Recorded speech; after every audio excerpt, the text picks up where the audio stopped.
Hello বন্ধুরা, কেমন আছো সবাই? আশা করছি ভালো আছো। কিন্তু আমি একটুও ভালো নেই, যা গরম পড়েছে।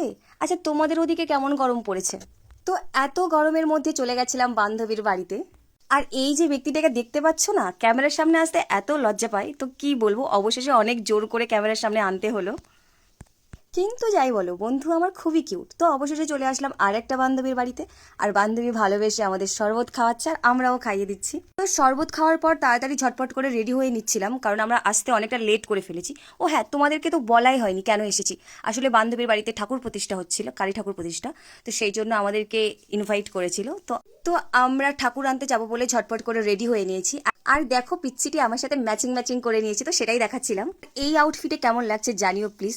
তো আমরা সবাই বেরিয়ে পড়েছি ঠাকুর নিয়ে আসার উদ্দেশ্যে। আর ঠাকুর নিয়ে আসতে যাবো, আর সেখানে নাচ হবে না তা কখনো হয়? তো পেছনে ব্যান্ড পার্টি ছিল।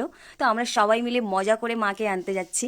সবাই মিলে হই হই করে ঠাকুর নিয়ে আসতে যাচ্ছি, দারুণ মজা হয়েছিল আর কি। দেখো বস, জীবনের কোনো নিশ্চয়তা নেই, তাই যতটুকু টাইম পাবে হাসি খুশি মজা থাকার, ততটুকুই সেই সময়টাকে কাজে লাগাও। ঠাকুর নিয়ে আসার পর তারপর একটুখানি বক্স চালিয়ে নাচা গানা হলো আর কি।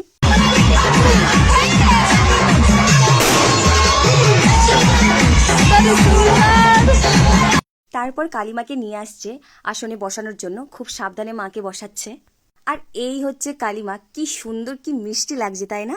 আসলে প্রত্যেক বছর ঠাকুরকে এরা প্রতিষ্ঠা করে পুজো করে। এই দেখো মন্দিরটা কি দারুণ করে সাজিয়েছে। তো অনেকটা আনন্দ মজা করার পর বসে পড়লাম খাওয়ার জন্য। তো খাওয়াতে ছিল নিরামিষ, খিচুড়ি ছিল, আলুর দম ছিল, পাঁপড় ছিল, চাটনি ছিল। তো এই পর্যন্ত ছোট্ট একটি মিনি ব্লগ, টাটা।